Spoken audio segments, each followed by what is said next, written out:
Le dije que no relajaran conmigo, que tengo el juego pesado y que yo no le tengo miedo a nadie. Después del creador me le pegaron candela y me llevaron unas cuantas, pero qué va.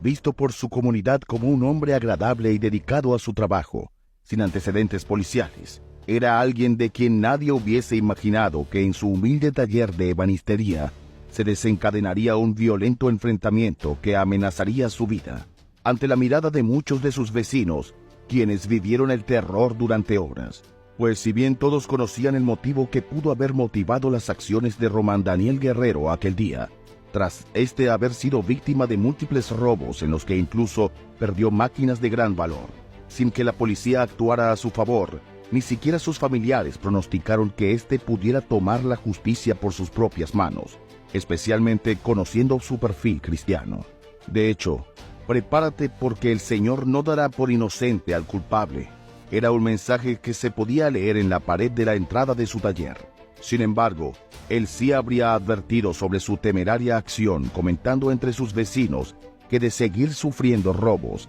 y hasta burlas por parte de sus atacantes, habría un aniquilamiento colectivo. Incluso haría un video en el que mientras mostraba lo que habría sido un nuevo robo en el que hasta habrían quemado parte de su finca, advierte sobre cómo podría defenderse y asegura que solo esperaba el momento de poder ver a sus atacantes. Claro que para entonces su video pasaría desapercibido y dada su imagen amable y calmada, realmente nadie se tomaría en serio la posibilidad de un enfrentamiento violento. Pero todo cambiaría aquella tarde del 15 de septiembre de 2022, en el callejón Guaymate del sector Villa Pereira de la Municipalidad Dominicana La Romana, cuando vecinos que hasta lo fotografiaron verían a un Román Guerrero con escopeta en mano, aunque aún así no imaginarían lo que estaba por suceder, ya que para cualquiera que lo conociera podía ser simplemente un intento de ahuyentar a los ladrones y proteger su negocio.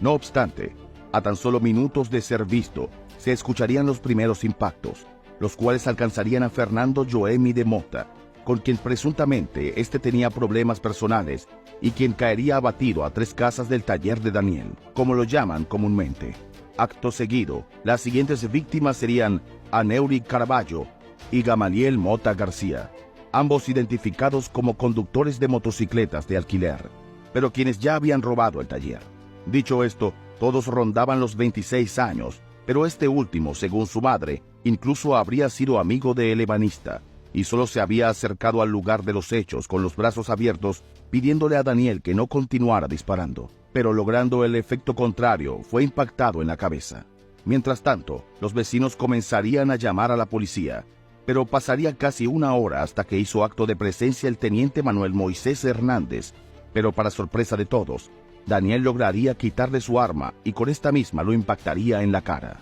Por si no fuese poco, se dice que arrastró al teniente hacia el taller y allí se atrincheraría, sin saber que en el lugar también se encontraba una mujer con una niña, quienes habían ido al taller a solicitar sus servicios como ebanista minutos después de que éste saliera con su escopeta. Así, desde ese momento, ellas pasarían a ser rehenes junto con Hernández, pues el lugar era de difícil acceso para la Policía Nacional, y pasaría más de 1 hora para que finalmente llegara una patrulla preventiva al lugar. Pero Román Daniel continuaría impactando y despojando de sus armas a todo el que se acercaba, y por esto se verían salir al menos de 2 policías desde el taller, uno arrastrándose y otro tambaleándose, siendo tan solo unos de los 6 agentes de seguridad que terminarían gravemente heridos en un enfrentamiento que se prolongaría hasta 7 horas más, en las que permaneció atrincherado. Esto hasta que llegó un equipo de operaciones especiales SWAT, quienes tuvieron que viajar desde Santo Domingo para poder detener la balacera. Desde horas antes, a través de las redes sociales ya había transmisiones en vivo de todo lo que ocurría en torno al hecho, pues decenas de curiosos arriesgarían su vida con tal de captar cada hecho. Y no fue hasta pasada la medianoche, casi 11 horas después de que se escuchara el primer impacto, y tras la presencia de incluso familiares que intentaron persuadir a Daniel de que se entregara, finalmente terminaría la pesadilla, cuando el ebanista fue abatido en un último enfrentamiento armado. A sus 46 años, Román Daniel, tras perder la tranquilidad que lo caracterizaba, perdería la vida. Y aunque para entonces se confirmaría que los heridos fueron trasladados a centros médicos tras varias horas de agonía, al poco tiempo se confirmaría el fallecimiento del teniente Hernández y de las 3 primeras víctimas del hecho. Según los primeros informes oficiales, al menos uno de los civiles que perdieron la vida a manos de Daniel contaba con antecedentes delictivos, pero su identidad no solo no sería revelada en su momento porque apenas se iniciaban las investigaciones, sino que nunca más volverían a hacer referencia a esto. Por el lado de los jóvenes, solo una tía de Caraballo se pronunciaría, asegurando que él mismo le habría comunicado que estaba colectando armas y municiones para una guerra que se avecinaba, sin saber que el posible desencadenante de esta sería su sobrino. Ahora, tras esto, aunque las familias velaron a cada uno de los fallecidos, a tan solo metros entre una casa y otra en la comunidad de La Romana, no volverían a dar declaraciones al respecto. Mientras que por su parte, familiares de Román Daniel asegurarían que además de los robos, los atacantes solían ir a su casa únicamente para provocarlo, retándolo a que sacara su escopeta, por lo que se sospecha que los mismos estaban protegidos por el mismo grupo policial, que tampoco registraría las denuncias por robo que éste había hecho. Lo que estos policías tampoco tendrían en cuenta es que Román Guerrero contaba con experiencia en el área de las artes marciales, pues era cinturón negro en karate, lo que lo ayudaría no solo a defender contra los agentes policiales, sino también a hacerse con sus armas con gran facilidad. Por otra parte, sería uno de los 6 hijos que dejó, quien confirmaría que independientemente de lo que motivó a su padre a tomar esa violenta decisión, aquellos jóvenes fallecidos eran cercanos a su familia, ya que a través de sus redes, así como recordó el lado amable y familiar de su padre, lamentó que el caso se convirtiera en una tragedia que lo dejaría también sin aquellas personas con las que se crió. De cualquier forma, el impacto de lo ocurrido llevaría a que se declararan 2 días de duelo en La Romana, pero mientras se esperaban nuevos detalles sobre lo ocurrido, serían los propios testigos del enfrentamiento quienes comenzarían a esclarecer los hechos. Según muchos de ellos, Román Daniel no habría perdido la vida en un enfrentamiento directo,